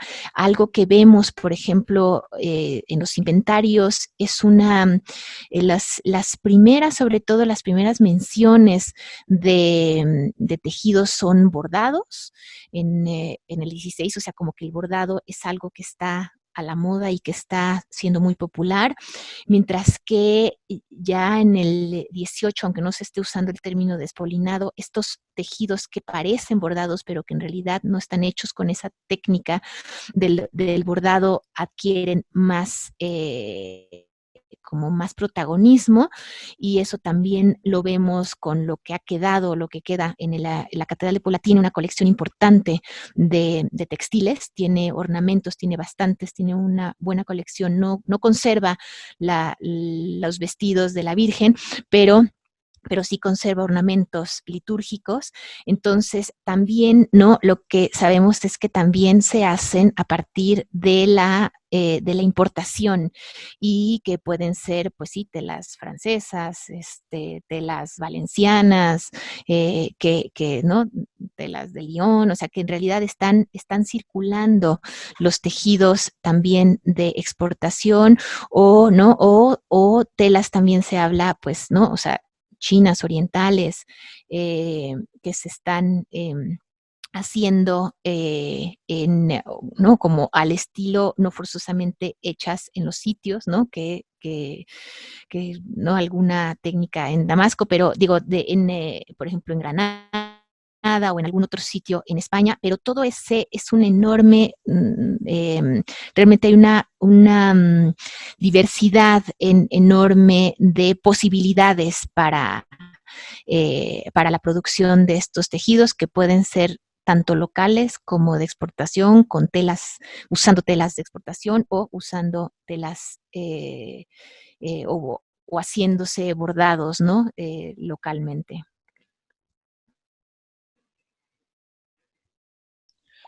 Doctora, en la modalidad en línea nos pregunta María Cristina Pérez, ¿no serían más recurrentes los encolados en la etapa virreinal? Esto hablando de la ropa de algunas piezas. Pues todo depende, o sea, el encolado, claro, telas, pienso que se refiere a la técnica, ¿no? De la tela encolada, ¿no? O sea, esa es, si uno quiere pensar, no sé, en un lugar emblemático que está utilizando la tela encolada, por ejemplo, pues puede ser la enseñanza, ¿no? O sea, el retablo, esas esculturas. Hay mucha tela, o sea, hay telas encoladas en este periodo, pero no sé por qué dice que sería más común. O sea, en realidad, la tela encolada es una, o sea, es una tecnología, podríamos decir, es una forma de producir esculturas, ¿no? O sea, encolar es usar un textil, un tejido para crear texturas, para crear formas, ¿no? Y para crear esculturas, ¿no? Esa es una manera, ¿no? De hacer escultura. Sí, por supuesto, que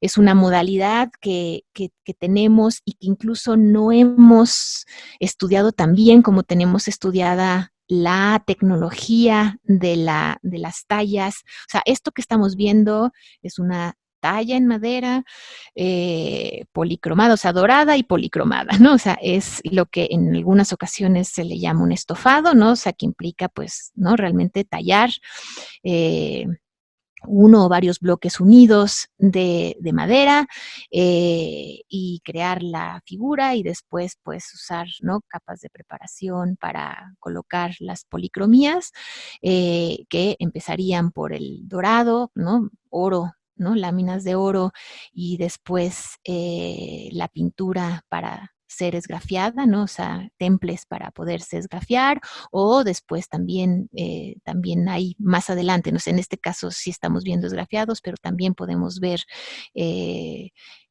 escultura que se esté, ¿no? Usando, ¿no? Con pintura añadida, ¿no? A punta de pincel y no esgrafiada, pero esto es ¿no? Tan común como en un momento, o sea, no sé por qué pensar que el encolado fuera más común, o sea, efectivamente cada vez va a ser más común encontrar escultura que esté fabricada con encolados, ¿no? O sea, pero, por ejemplo, las piezas, cuando yo me refiero a vestir imágenes, no me estoy refiriendo a esa tecnología, o sea, no me estoy refiriendo a escultura encolada, ¿no? Me estoy refiriendo a vestirlas con tejidos reales, ¿no? Con telas reales, bordados o cualquier otra tela, pero no realmente al encolado, que sería una manera de producir escultura ¿no? O sea, no tallando, ¿no? O sea, modelando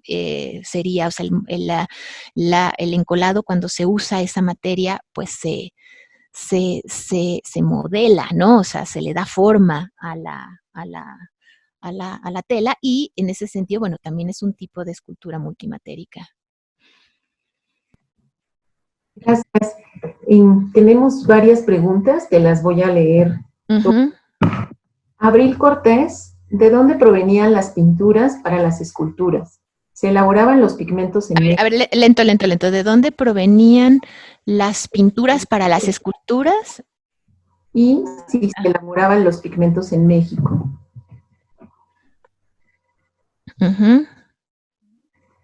Héctor,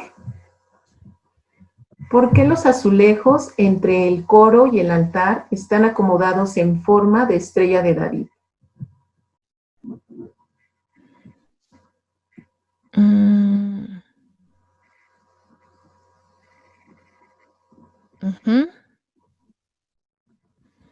Joana, ¿por qué se considera inapropiado ver a la imagen sin vestir?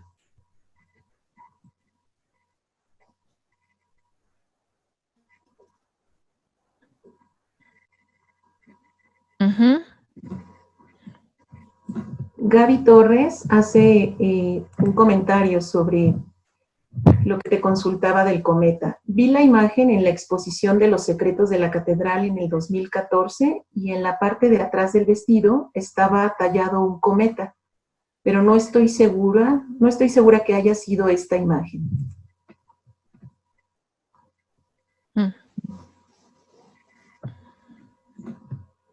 Carmen Bárcenas, ¿qué pasaba con la imagen, con las imágenes religiosas que perdían, según los jerarcas de la Iglesia, su valor para el culto?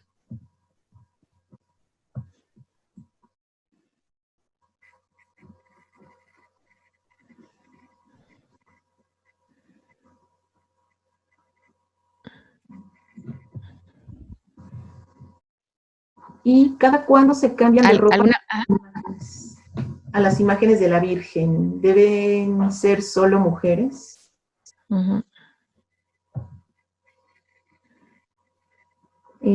Igual, Claudia Marín tiene 3 preguntas que son las últimas. La primera es, ¿la idea de la silla reliquia es como una continuación de esta idea de que las primeras congregaciones de fieles se llevaban a cabo en donde reposaban los mártires, que le han llamado a ese periodo la iglesia de las catacumbas, y que siempre en los templos hay reliquias, ya sea en las aras, los corpos santos y así?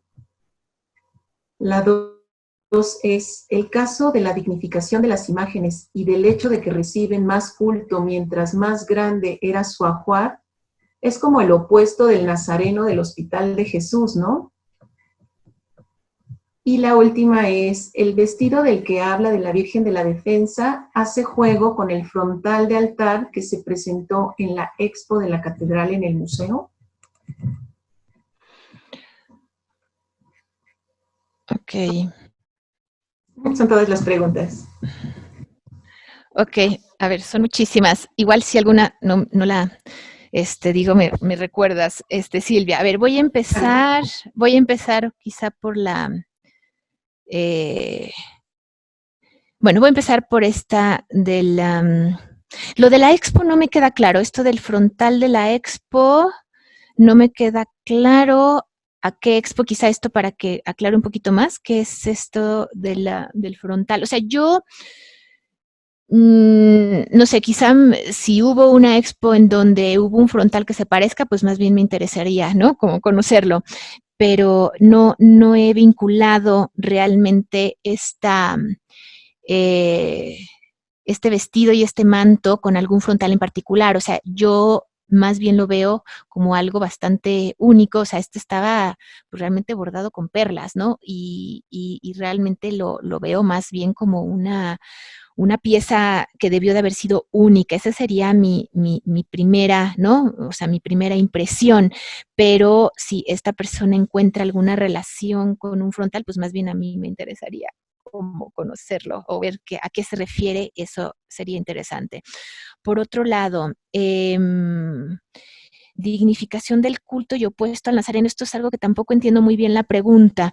El nazareno del Hospital de Jesús, ¿no? No sé por qué le parecería que es distinta la dignificación. O sea, aquí un poco lo que sucede con las imágenes, o sea, las imágenes que digamos que el ajuar es proporcional pues al culto porque pues los fieles pues en función de los milagros o los favores o la devoción que le tienen a esa imagen, pues le donan cosas. Entonces, en ocasiones, incluso estos objetos se van transformando en otros y joyas o perlas, ¿no? Se pueden unir y crear un vestido, o sea, pero en realidad, más bien, yo veo el vestido y la joyería también, porque también el vestido a veces termina siendo una especie de joya grande, ¿no? Como proporcional o en relación tiene que ver con el contacto con el fiel, ¿no? Con esta, ¿no? A mayor devoción, pues más ganas de llevarle, ¿no? Regalos, ¿no? De vestirla, de mostrar incluso su lugar, o sea, ¿no? Hay imágenes en donde, claro, es un gran honor también ser quien le puede donar un vestido a la Virgen, y eso quizás se relaciona con cada cuando se cambian, o sea, sí, pues eso depende de cada imagen, ¿no? Cada imagen pues sí tiene su fiesta, ¿no? O sea, y se asumiría que el día de su fiesta es un buen momento, eso pasa con Zapopan, o sea, eso depende también de la cantidad de vestidos que tengan o de ¿no? De la costumbre o de la historia particular de esa pieza. Y efectivamente fue bastante común que tuvieran, o sea, que si era una figura femenina, tuviera pues camareras, o sea, que fueran mujeres quienes la cambiaran, y lo mismo sucediera si era una figura masculina como un Cristo, ¿no? Eso también es bastante común, que las mujeres las cambien mujeres, pero también, de nuevo, eso puede variar de una pieza a otra, hay que ver caso por caso. Silla, ok, las sillas reliquia o la silla relicario vinculado, sí, definitivamente las reliquias, la reliquia pues es un resto, justo eso es, ¿no? Es un resto que queda de un ser que ya está en el cielo, ¿no? O sea, que de alguna forma, a diferencia de una imagen, a diferencia de cualquier otro tipo de objeto, pues se crea una conexión directa con otro mundo, ¿no? Y entonces, claro, hay reliquias, pues sí, justo las directas o de cuerpos, ¿no? Y hay otras que son más bien por contacto, pero efectivamente, claro, la referencia, las catacumbas, el sacrificio, o sea, esas son las primeras referencias de reliquias, y eso es indispensable, o sea, todo altar requiere de un ara, requiere de reliquias para ser consagrado como altar, ¿no? Eso, de alguna forma, yo lo separaría, no es exactamente lo mismo, o sea, sí llega un momento en el que parece un pequeño altar, ¿no? Pero no es un altar, ¿no? Tampoco la silla es un altar, ¿no? Pero efectivamente hay varios espacios en la catedral que tienen reliquias, el altar mayor, la bóveda, el coro, la capilla del ochavo, la capilla de las reliquias, e incluso, por ejemplo, a lo mejor esta es una pieza que van a ver seguramente con uno de mis colegas cuando vean escultura, el San Pantaleón, ¿no? Una figura escultórica de los Cora tiene una reliquia incrustada en el pecho, ¿no? O sea, en realidad la reliquia es un resto, ¿no? Hay diferentes formas de relicario, ¿no? Y sí, al final, pues la referencia primera, ¿no?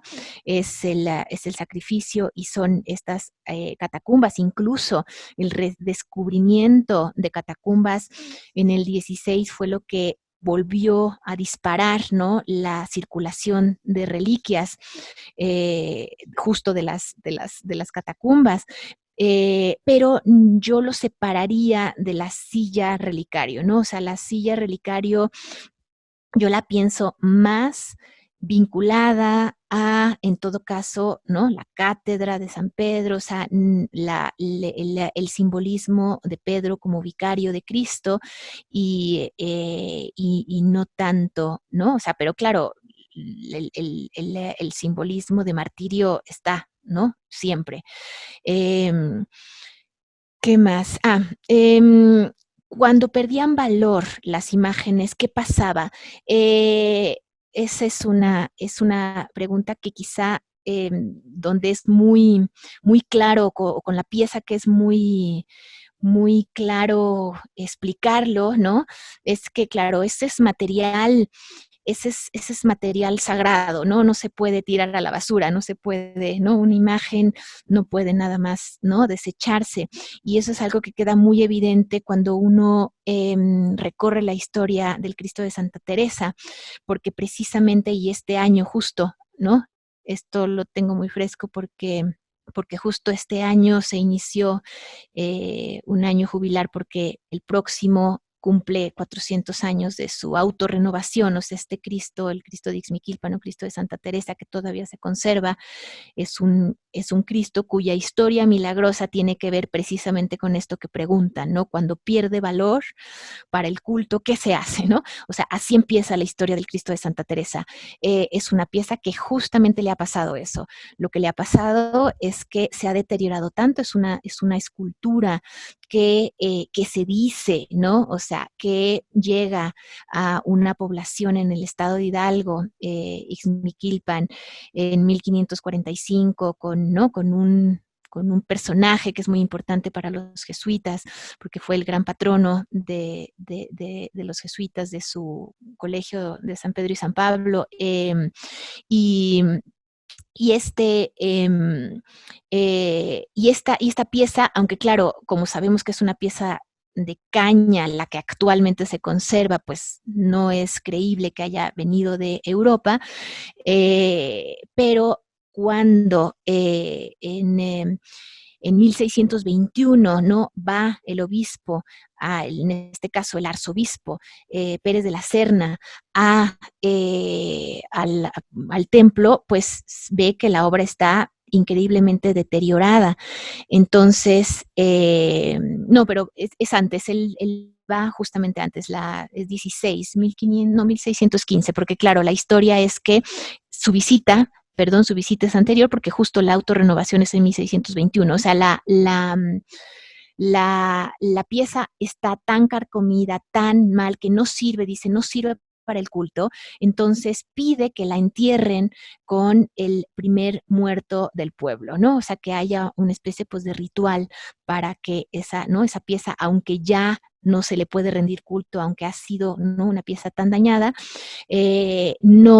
dice, pártenla en pedazos y entiérrenla con el primer muerto. Y bueno, la historia después sigue porque no va a haber muertos, y entonces justo en los siguientes 5 años, y después va a venir esta historia ya en en 1621 de la autorrenovación, ¿no? Entonces eso relaciona, ¿no?, a lo que pasa con las imágenes. ¿Por qué es inapropiado? No es, digamos que todo depende de nuevo de la imagen, ¿no? Vestir, como hemos visto, es una paradoja, puede ser un elemento, depende cómo se haga, depende del momento que estudiemos, depende de la pieza que se estudie, depende de varios elementos, puede ser tan apropiado o tan inapropiado vestirle, incluso gran parte, o sea, lo que le pasa a la mayor parte, gran parte, ¿no? Una de las razones por las cuales se han perdido los vestidos, ¿no?, es precisamente porque pues empezó a ver como de mal gusto, hubo todo un proceso de desvestir imágenes en el siglo XIX por tener un gusto, por justamente recuperar, por pensar que estas eran prácticas pues que no eran prácticas muy ilustradas o prácticas, ¿no?, muy apropiadas. Entonces, gran parte, ¿no?, de las razones por las cuales se han perdido vestimentas es precisamente porque esto de si es apropiado o inapropiado varía, ¿no? Ha variado a lo largo de la historia, y ese es un poco el recorrido que he querido hacer, ¿no? O sea, ha variado y ha tenido que ver con las circunstancias, y claro, es apropiado o inapropiado dependiendo del momento, y en un mismo momento puede ser apropiado e inapropiado, ¿no? O sea, cuando sin vestir una pieza, por ejemplo, que se viste porque se le honra de esa manera, ¿no? Verla sin vestidos, pues es como verla desnuda, ¿no? No es como tener acceso a algo que es parte de también como ritual de mostrarlo, de revelar, ¿no? Lo más sagrado. Son piezas que solo unos cuantos pueden realmente ver. Entonces, si todo mundo lo ve, pues hay una especie de popularización o de masificación de la imagen, ¿no?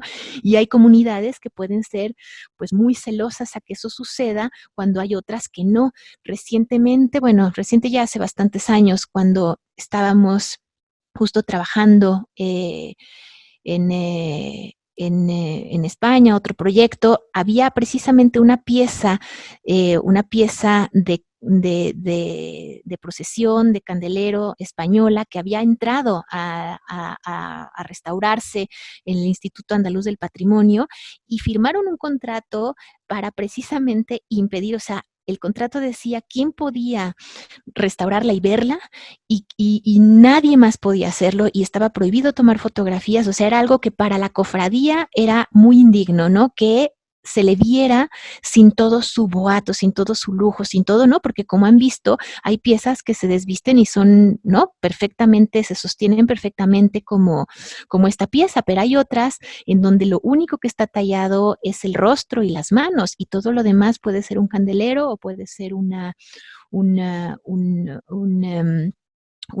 virgen maniquí, o sea, pueden ser como pueden encontrar en la época palos, ¿no? Entonces, eso, ver a la imagen sin, ¿no? Todo su vestido es como cuando pues a uno lo agarran en pijama o sin maquillaje o no, entonces de ahí viene la propiedad o no inapropiado, pero de nuevo, no se puede generalizar y hay que ver, ¿no? Cada contexto. Y no entendí lo de, las pinturas. Bueno, esto yo pienso que van a tener una clase más, ¿no? Yo no soy restauradora, pero en realidad, pues claro, hay materiales, no sé, o sea, hay materiales que pueden, ¿no? Ser locales, y incluso, o sea, estamos hablando ya de un mundo bastante, pues, globalizado, entonces, pues los pigmentos pueden hacerse con materia local o con materia que viene de fuera, ¿no? O sea, en realidad ahí yo pienso que es ya que técnicamente resulta difícil encontrar materiales que solo se usen en un sitio, ¿no? Y que incluso hasta ¿no? Con colorantes o ¿no? Con, um, con colores como ¿no? Ya usados ya sea para teñir o como pigmentos, como la cochinilla, pues se ha visto que pueden terminar incluso en Italia, ¿no? Y después llegar a España, o sea que en realidad es un mundo global que pues se está usando de todo y que no, y que ahí mm, eh, no vería grandes diferencias, ¿no? En la tradición, ¿no? ¿No? Para hacer pigmentos en México o en cualquier otro lado del virreinato, ¿no? O sea, les digo, hay algunos cuantos que se distinguen, o sea, por sus cronologías pero son pocos, ¿no? O sea, si se encuentra la grana cochinilla o si se encuentra el colorín o si se encuentra la caña de maíz, ¿no? O sea, esos pues ubican por lo menos al origen, ¿no? De la materia prima primaria, pero pues puede haber historias, ¿no?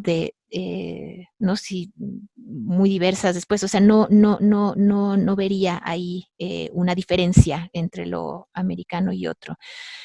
¿Y qué más? Y tampoco no me había fijado en este asunto de los azulejos, quizá, ¿no? Tendría que pensarlo, no sé. Esto, entre el coro y el altar, o sea, no había puesto atención en ese aspecto. Creo que son todas las preguntas. Sí, me parece que solo nos quedó cada cuándo se les cambiaba el vestido y si eran solo mujeres las que debían hacerlo. Pero eso sí lo mencioné. Sí, así. Son todas las preguntas. Son todas las preguntas. Muchísimas gracias. Entonces, estamos llegando al final de esta sesión dedicada a la Catedral de Puebla. Le agradecemos a la doctora Patricia Díaz Calleros por esta sesión maravillosa y, por supuesto, gracias a todos ustedes por seguir esta transmisión. Les recordamos que quienes no hayan podido ver la primera parte, el video estará disponible en el muro de Classroom para que puedan consultarlo.